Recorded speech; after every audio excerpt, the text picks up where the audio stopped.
Hello everyone. So in this video we are going to discuss about pharmacy act 1948। इस video में हम जानने की कोशिश करेंगे क्या होता है फार्मेसी एक्ट, ओके, कब ये फाउंड हुआ और क्या क्या रेगुलेशंस इसके अंडर आते हैं, क्या क्या कंट्रोल फार्मेसी एक्ट के थ्रू होता है, ओके, क्या क्या रूल्स एंड रेगुलेशन है under the pharmacy act. So let's begin with the introduction. Pharmacy act 1948 जो है वो सेंट्रल गवर्नमेंट का ऑफ इंडिया का एक्ट है, ओके, जो कि कंट्रोल करता है जो फार्मासिस्ट की एजुकेशन है, एजुकेशन ऑफ फार्मासिस्ट के रजिस्ट्रेशन जितने भी होते हैं, ओके, उन रजिस्ट्रेशंस के लिए क्या गाइडलाइन है, क्या रूल्स है, उन्हें रेगुलेट करना, कंट्रोल करना। देन आपकी जो फार्मेसी की जो प्रैक्टिस है, प्रैक्टिस ऑफ फार्मेसी, उसे रेगुलेट करना, उसके लिए गाइडलाइन डिसाइड करना, okay. What is the purpose? Purpose is to ensure that that only qualified person can handle the medicine. Purpose ये है इस एक्ट का, फार्मेसी एक्ट का पर्पस ये है कि जो क्वालिफाइड पर्सन है, जिसको मेडिसिन का नॉलेज है, वही मेडिसिन को हैंडल करे, okay. So now come to the objective of pharmacy act. Pharmacy act का ऑब्जेक्टिव क्या है, ओके। सो ऑब्जेक्टिव क्या होगा? Regulate pharmacy education, pharmacy education को रेगुलेट करना, मेंटेन रजिस्टर ऑफ फार्मेसी, जितने भी फार्मेसी स्टूडेंट निकलते हैं वो अगर वो रजिस्ट्रेशन करवाते हैं, ओके, तो उस रजिस्टर को मेंटेन करने का काम होता है, ओके, फार्मेसी एक्ट के अंदर। Then to set pharmacy council of India, okay, हर स्टेट की अपनी एक फार्मेसी काउंसिल होती है और उन सभी स्टेट की फार्मेसी काउंसिल को एक हेड बॉडी रेगुलेट करता है, जो कि pharmacy council all over India में जो रहता है वो फार्मेसी काउंसिल ऑफ इंडिया रहता है और हर एक स्टेट में अपना pharmacy council, state pharmacy council होता है, ओके। और उन सभी स्टेट फार्मेसी काउंसिल को pharmacy council of India govern करता है, okay. Then to improve the quality of pharmacy profession की जो क्वालिटी है उसको मेंटेन करके रखना, इम्प्रूव करना, ओके, कहाँ कहाँ पे कमियां हैं वहाँ पे सुधार करना, ये सभी फार्मेसी एक्ट के ऑब्जेक्टिव हैं। Time to time pharmacy act amend होता रहता है, चेंजेस आते रहते हैं उसमें, ठीक है। So next objective is to ensure safe and effective dispensing of drug, okay. आपकी जो ड्रग है, जो दवाइयाँ हैं, मेडिसिन्स हैं, वो सेफली एंड इफ़ेक्टिवली डिस्पेंसिंग हो उन ड्रग्स की, इन सब चीज़ों को इंश्योर करना, ओके, ये सभी ऑब्जेक्टिव हैं आते हैं under the pharmacy act. Now come to the key definitions. What are the key definitions? So very first definition is registered pharmacist. Registered pharmacist क्या होता है? Person whose name is entered in state pharmacy register. मान लिया कोई student MP का है जिसने pharmacy किया है, कोर्स किया है, डी फार्मा किया है या बी फार्मा किया है। अब कोर्स करने के बाद वो क्या कहा जाएगा, अगर उसे फार्मेसी की प्रैक्टिस करनी है, कोई मेडिकल पे काम करना है या फिर अपना खुद का मेडिकल ओपन करना है, तो उसे अपने स्टेट फार्मेसी काउंसिल में जाना होगा और वहाँ की स्टेट रजिस्टर में अपने आप को रजिस्टर करवाना होगा, ओके, जिससे स्टेट के पास ये डाटा रहे कि ये फार्मासिस्ट हैं। Then what is pharmacy? Pharmacy एक तरह का प्रोफेशन है, ओके, या यूँ कहें कि एक प्लेस होती है where drug and medicine are prepared और डिस्पेंस, जहाँ पर मेडिसिन्स को बनाया जाता है, ओके, देन डिस्पेंस किया जाता है। जैसे कोई डोजेस फॉर्म है, अगर उसको प्रॉपर डोज में आप बना रहे हैं, ओके, तो वो फार्मेसी में ही आपको बना के दिया जाएगा और डिस्पेंस किया जाएगा, ओके।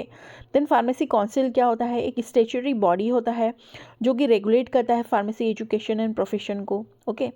तो काउंसिल का काम क्या होता है? स्टेचुटरी बॉडी मतलब रूल्स एंड रेगुलेशंस बनाने वाली बॉडी।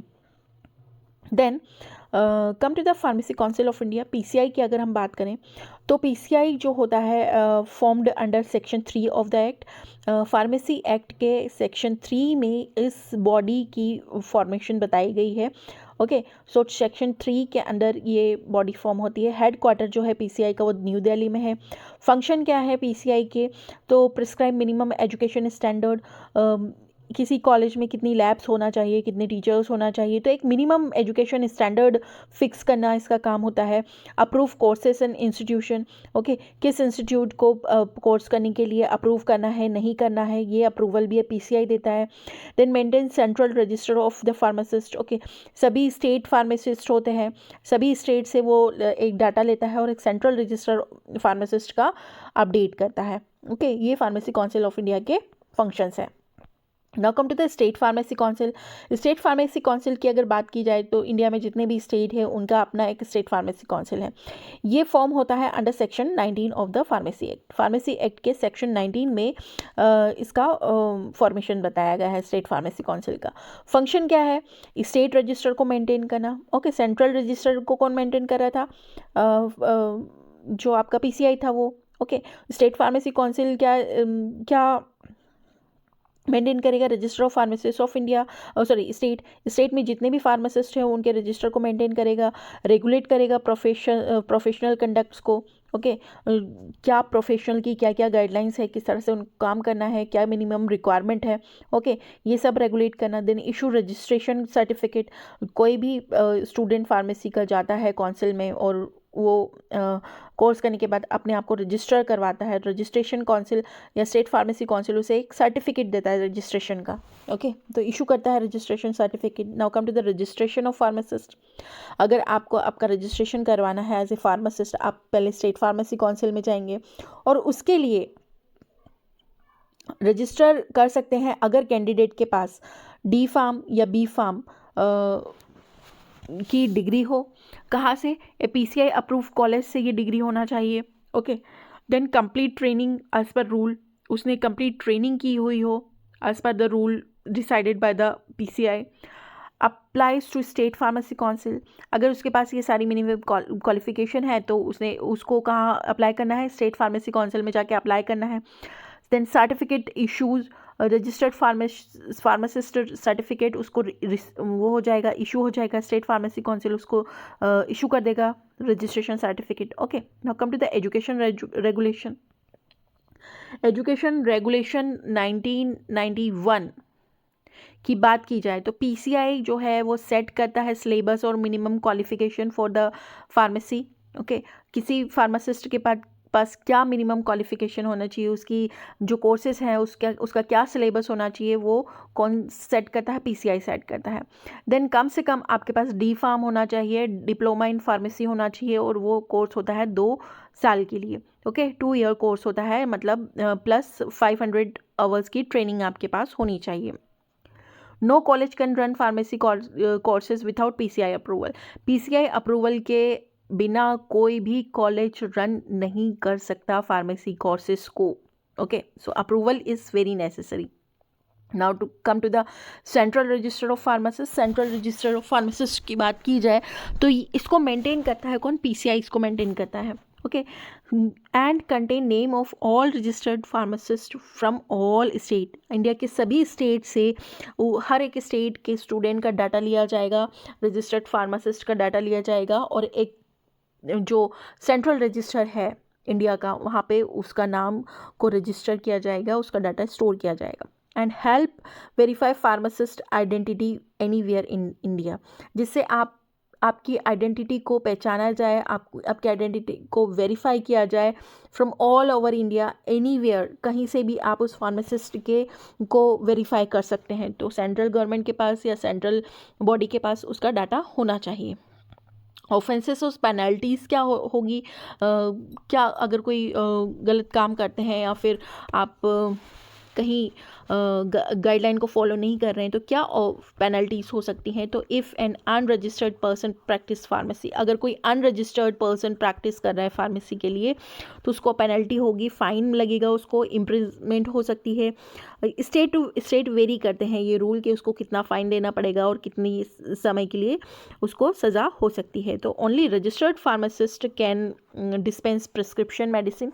ओके, जो भी डॉक्टर प्रिस्क्रिप्शन लिखता है तो उसकी मेडिसिन सिर्फ रजिस्टर्ड फार्मासिस्ट ही डिस्पेंस कर सकता है और किसी फार्मेसी स्टोर को रन कर सकता है। Okay, and use the title pharmacist, और जिसके पास फार्मेसी की डिग्री है वो अपने आगे टाइटल फार्मासिस्ट यूज़ कर सकता है।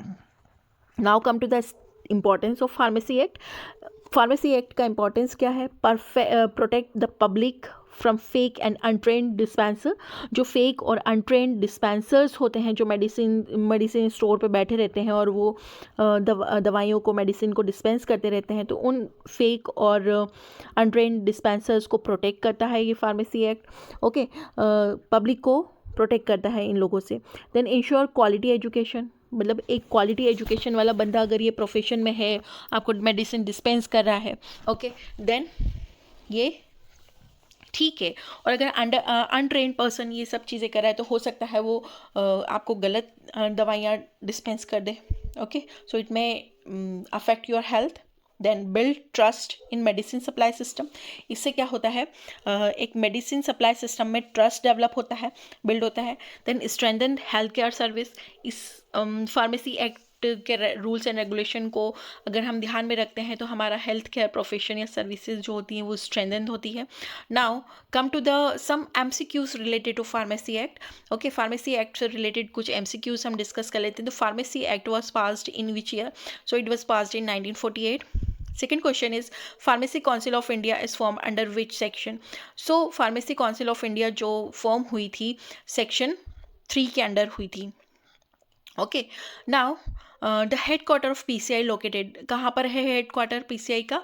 न्यू दिल्ली में है। Minimum qualification for pharmacist registration. So minimum qualification जो फार्मासिस्ट रजिस्ट्रेशन के लिए चाहिए होता है वो तो या तो D Pharm या B Pharm होना चाहिए, diploma in pharmacy and bachelor of pharmacy. Next question is state pharmacy council is formed under. So state pharmacy council is formed under section 19.